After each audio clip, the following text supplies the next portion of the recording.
오늘 하나님께서 우리에게 주시는 말씀은 창세기 11장 1절부터 9절까지의 말씀입니다. 이 말씀을 제가 봉독할 때에 살아계신 하나님의 음성으로 들으실 수 있기를 바랍니다.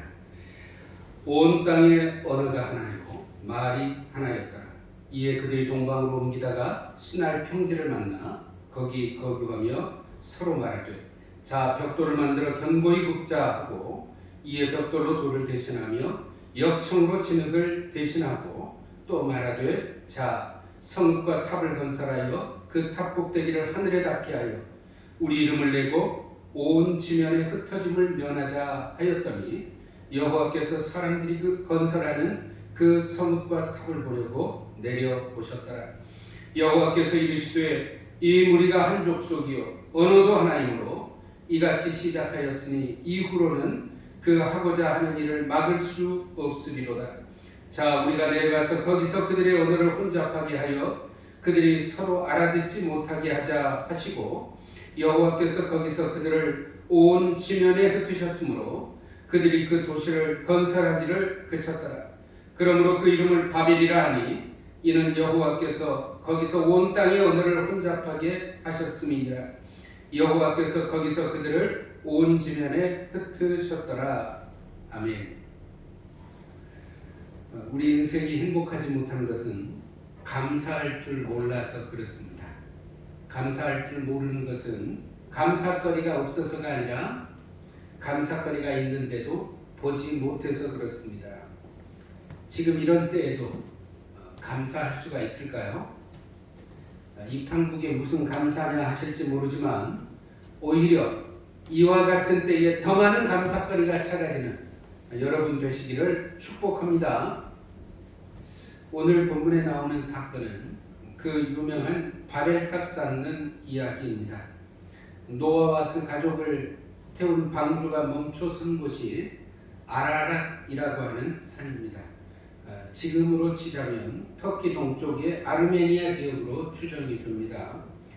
노아와 그 후손들이 배에서 나온 후에 서쪽으로 이동을 하게 됩니다.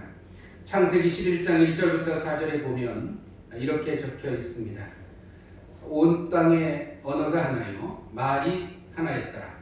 이에 그들이 동방으로 옮기다가 신할 평지를 만나 거기 거주하며 서로 말하되 자 벽돌을 만들어 견고히 굽자 하고 이에 벽돌로 돌을 대신하며 역청으로 진흙을 대신하고 또 말하되 자 성읍과 탑을 건설하여 그 탑 꼭대기를 하늘에 닿게 하여 우리 이름을 내고 온 지면에 흩어짐을 면하자 하였더니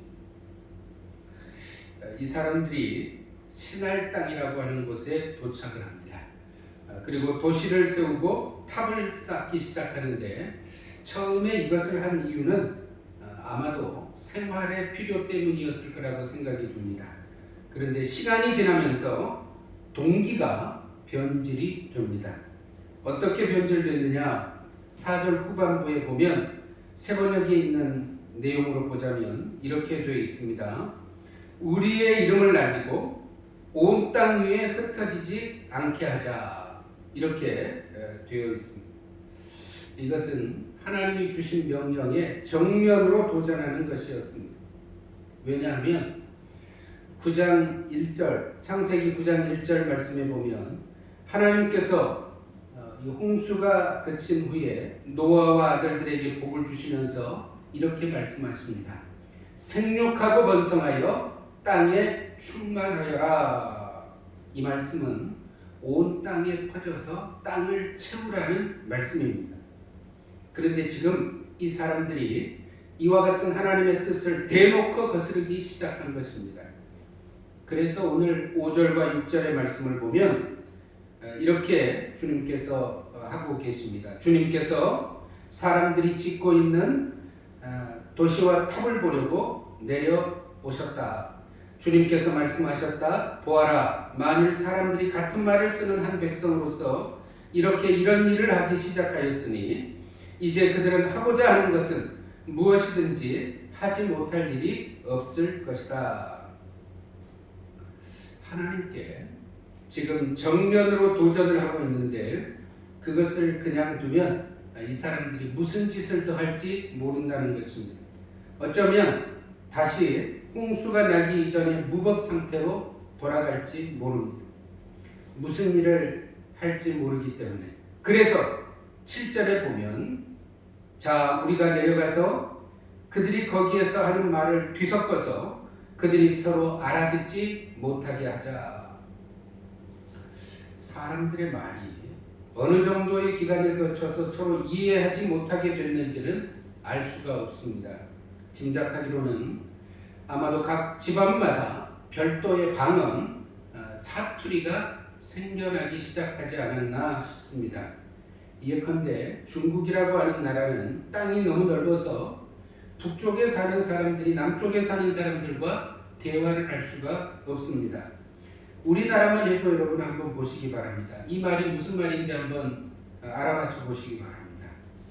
나 인혁 소모수 소랑 햄수다. 무슨 말인지 아세요? 내가 당신을 무척 사랑합니다 라는 뜻입니다. 잘도 아깝다. 이 말은 매우 예쁘다 라는 말입니다. 하나님께서 이런 식으로 급속도로 언어를 혼란하게 만드셔서 나중에는 서로 알아듣지 못할 정도까지 되지 않았나 싶습니다. 그래서 대화가 통하지 않으니까 흩어지게 되고 맙니다. 8절을 한번 보시기 바랍니다. 주님께서 거기에서 그들을 온 땅으로 흩으셨다. 그래서 그들은 도시 세우는 일을 그만두었다. 주님께서 거기에서 온 세상의 말을 뒤섞으셨다고 하여 사람들은 그곳의 이름을 바벨이라고 한다. 주님께서 거기에서 사람들을 온 땅에 흩으셨다. 하나님께서 이 사람들을 왜 흩으셨을까요? 우리의 이름을 날리고 온 땅 위에 흩어지지 않게 하자. 바로 이것 때문입니다. 그러면 이것이 왜 나쁜 것일까요? 우리 삶의 목적이 온 땅에 이름을 날리는 것이 되기 시작하면 반드시 우리의 사명을 망각하게 되어 있습니다. 하나님께서 우리를 세상에 보내시고 우리를 불러주신 것이 사명을 위해서입니다. 그런데 이것이 뒤바뀌어서 내 이름이 나는 것이 내 삶의 목표가 되기 시작하면 그때부터 우리는 사명을 망각하게 되는 것입니다. 또 우리가 흩어지지 않게 하자 하는 것이 하나님 보시기에 왜 악했을까요? 하나님께서 흩어져서 땅에 충만하라고 하셨는데 그 명령에 정면으로 도전하는 것이 악하기도 했지만 근본적으로 더 깊은 문제가 있습니다. 그것은 바로 하나님에 대한 불신. 하나님께서 이제는 다시는 홍수로 멸하지 않으시겠다 약속하셨습니다. 그것이 소위 무지개 언약이라는 것인데 사람들은 이 하나님의 약속이 믿었지가 않았던 것 같습니다. 그래서 우리가 힘을 합쳐서 도시를 세우고 탑을 쌓고 기술을 발전시키게 되면 행여나 하나님이 혹시라도 마음이 변해서 또다시 홍수를 내보낸다 할지라도 우리가 살아남을 수 있지 않겠냐 하는 것이었습니다. 그래서 우리는 흩어지지 말고 뭉쳐서 힘을 합쳐야 된다는 것이었습니다. 불신이 자리 잡고 있었습니다. 그래서 하나님께서 흩으셨습니다. 그냥 두면 어떤 짓을 할지 모르기 때문에 흩어서 힘을 약화시켜 버렸습니다.